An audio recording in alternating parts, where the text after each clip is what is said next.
लोकसभा उम्मीदवारों की पहली लिस्ट का जल्द ऐलान हो सकता है। केंद्रीय चुनाव समिति की बैठक में बीजेपी के उम्मीदवारों के नाम पर मंथन हुआ है और माना जा रहा है कि पहली लिस्ट के उम्मीदवारों पर मुहर लग चुकी है। सूत्रों के हवाले से बड़ी खबर यह है कि बीजेपी उम्मीदवारों की लिस्ट में वाराणसी से पीएम मोदी उम्मीदवार होंगे, तो वहीं लखनऊ से राजनाथ सिंह और मुजफ्फरनगर से संजीव बालियान को टिकट मिलना तय है। वहीं मथुरा सीट से हेमा मालिनी या फिर श्रीकांत शर्मा को मौका मिल सकता है।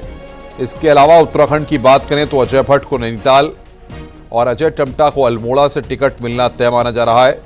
साथ ही टिहरी से त्रिवेंद्र सिंह रावत को मैदान में उतारा जा सकता है।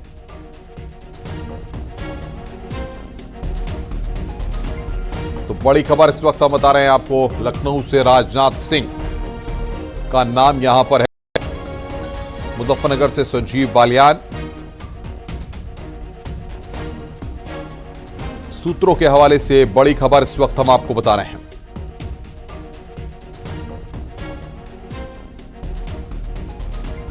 बीजेपी उम्मीदवारों का ऐलान जल्द ही किया जा सकता है। लिस्ट फाइनल हो गई है और सीधे रुख करते हैं अनूप गुप्ता का, जिन्होंने यहां पर इस एक्सक्लूसिव खबर को ब्रेक किया है। हमारे साथ जुड़ रहे हैं अनूप गुप्ता। अनूप, बताइए कितनी सीटों पर नाम फाइनल हो गए हैं, पहली लिस्ट कब तक आएगी और अभी तक जो जानकारी है उसके मुताबिक सूत्रों के हवाले से कितनी सीटों पर नाम सामने आ चुके हैं?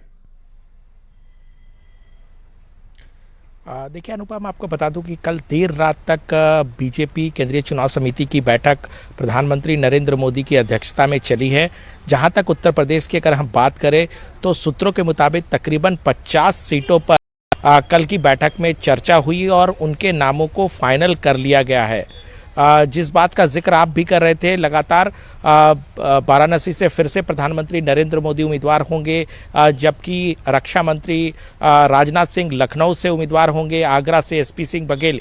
यानी कि अनुपम, एक सामंजस्य बनाने की कोशिश जो है वो बीजेपी की तरफ से की जा रही है। जो वहाँ के लोकल और लोकप्रिय नेता हैं उनको फिर से चुनावी मैदान में उतारा जाएगा। वहीं कुछ नए चेहरे को भी इस बार पार्टी जो है वो उम्मीदवार के तौर पर उतारेगी। सबसे बड़ी बात बता दूं कि कल की बैठक में जिस तरीके से पार्टी ने फैसला किया कि 75 सीटों पर बीजेपी चुनाव लड़ेगी और 5 सीटें अपनी सहयोगी दलों को देगी, और ये कह सकते हैं कि बीजेपी ने 80 में से 80 सीटें किस तरीके से जीते, इसको लेकर एक एक सीटों पर कह सकते हैं कि बड़ी पैनी नज़र उन्होंने रखी है। जिस तरीके से कल 50 सीटों पर मंथन हुआ, 50 के 50 सीटों पर एक एक सीट पर प्रधानमंत्री नरेंद्र मोदी ने उसको देखा और परखा और उसके बाद उस पर सहमति जताई। जो पहली लिस्ट आएगी, जो सूत्र बता रहे हैं, तकरीबन 20 से 25 सीटों पे जो उम्मीदवार के नाम है उसको फाइनल करके उनकी घोषणा जो है वो पहले लिस्ट में कर दी जाएगी। जो सूत्र बता रहे हैं कि पहली लिस्ट में उन सीटों पर नाम होगा जो सीटें बीजेपी के लिए टफेस्ट है। हम लगातार बता रहे हैं कि बीजेपी ने 12 सीटों को कैटेगरी डी में रखा था, जो पिछले लोकसभा चुनाव में बीजेपी नहीं जीत पाई थी। तो उन सीटों का फैसला भी उन सीटों पर जो नाम फाइनल किए गए हैं उनको घोषित कर दिया जाएगा। जहां तक जो लिस्ट है, जो कठिन सीटों की हम बात कर रहे हैं, उसमें रायबरेली और मैनपुरी भी है।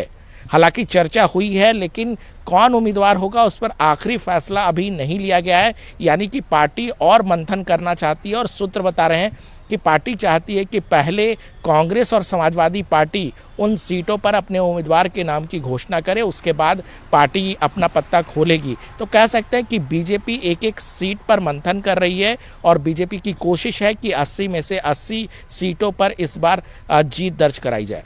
लेकिन अनूप, सबसे बड़ी बात यहां पर यह, जिस तरीके से आप बता रहे हैं, ऐसे में क्या लिस्ट आने में कुछ और वक्त लग सकता है? क्योंकि अगर समाजवादी पार्टी या कांग्रेस की लिस्ट अभी नहीं आती है तो क्या बीजेपी अभी अपनी लिस्ट थोड़ी देर से जारी करेगी? नहीं, बिल्कुल। देखिए, जो बीजेपी ने फाइनल कर लिया है, जिस पर मंथन पूरा हो गया है, उसका जो लिस्ट है वो जारी कर दिया जाएगा, उस पर किसी भी तरीके से देरी नहीं की जाएगी। लेकिन देखिए अनुपम, राजनीति है और राजनीति में कहीं ना कहीं सहमत के खेल में किस तरीके से बीजेपी को रणनीतिक तौर पर अपने नामों की घोषणा करनी है वो समय पर ही घोषित की जाएगी। जैसा कि हम जिक्र कर रहे थे रायबरेली और मैनपुरी की, तो पार्टी चाहती है कि पहले इस पर पत्ता खोल लिया जाए कि कांग्रेस किस उम्मीदवार को उतारना चाहती है, मैनपुरी सीट पे समाजवादी पार्टी की तरफ से कौन उम्मीदवार होता है, ये सारी चीज़ें और कौन किस तरह के उम्मीदवार उतारे जाए, ये सभी चीज़ों पर मंथन करना चाहती है। क्योंकि देखिए ये जो 2 सीटें हैं रायबरेली और मैनपुरी, ये बीजेपी के लिए सबसे टफेस्ट सीट है और बीजेपी चाहती है कि अगर रायबरेली में अगर जो भी उम्मीदवार वहां से चुनाव, जैसे कि सूत्र बता रहे हैं कि प्रियंका गांधी वहां से चुनाव लड़ सकती हैं, तो प्रियंका गांधी और राहुल गांधी को अगर दोनों को अमेठी और रायबरेली से अगर पटकनी दे दी जाए तो वाकई बीजेपी के लिए एक बहुत बड़ी मनोवैज्ञानिक बढ़त साबित होगी और इसी की कोशिश और इसी की रणनीति जो है बीजेपी बनाने में जुटी है। बहुत बहुत शुक्रिया अनूप आपका हमारे साथ जुड़ने के लिए और बातचीत करने के लिए। लोकसभा चुनाव को लेकर बीजेपी उत्तर प्रदेश में गठबंधन के घटक दलों में सीटें फाइनल करने में जुटी है। सूत्रों के मुताबिक बीजेपी 74 सीटों पर खुद चुनाव लड़ेगी और सहयोगी के लिए 6 सीटें छोड़ेगी। सूत्रों की माने तो 74 पर बीजेपी उम्मीदवार, 1 सीट पर निषाद पार्टी का उम्मीदवार चुनाव मैदान में उतरेगा।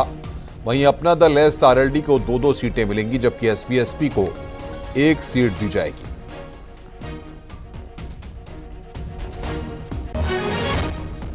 भारतीय जनता पार्टी अब पूरी तरह चुनावी मोड में आ चुकी है। कल उसने केंद्रीय चुनाव समिति की बैठक की, जिसमें उत्तर प्रदेश समेत 21 राज्यों को लेकर चुनावी मंथन किया गया। और साथ ही अगर उत्तर प्रदेश की बात करें तो यहां पर भारतीय जनता पार्टी 75 सीटों पर चुनाव लड़ेगी। इसमें भी 1 सीट पर निषाद पार्टी का उम्मीदवार होगा। वहीं 5 सीटें सहयोगी दलों के लिए होगी, जिसमें कि 2 सीटें अपना दल, 2 सीटें रालोद और 1 सीट पर सुभाषपा का कैंडिडेट लड़ेगा। वहीं 48 घंटे बेहद अहम है, क्योंकि भारतीय जनता पार्टी की पहली लिस्ट आज या कल आ सकती है, जो कि 125 कैंडिडेट्स की होगी, जिसमें उत्तर प्रदेश की भी 20 से 25 सीटें होंगी।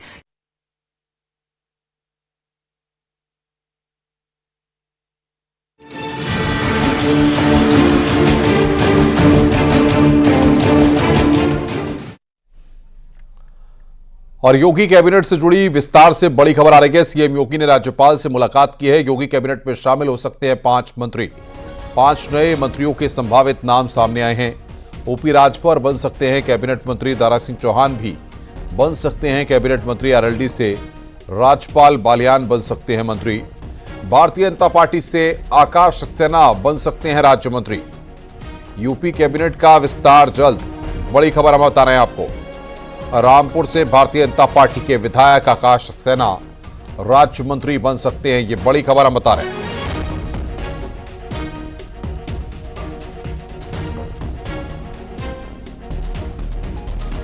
तो 5 नए मंत्री हो सकते हैं शामिल, ये बड़ी जानकारी हम आपको दे रहे हैं। दारा सिंह बन सकते हैं कैबिनेट मंत्री, आरएलडी से राजपाल बालियान को जगह।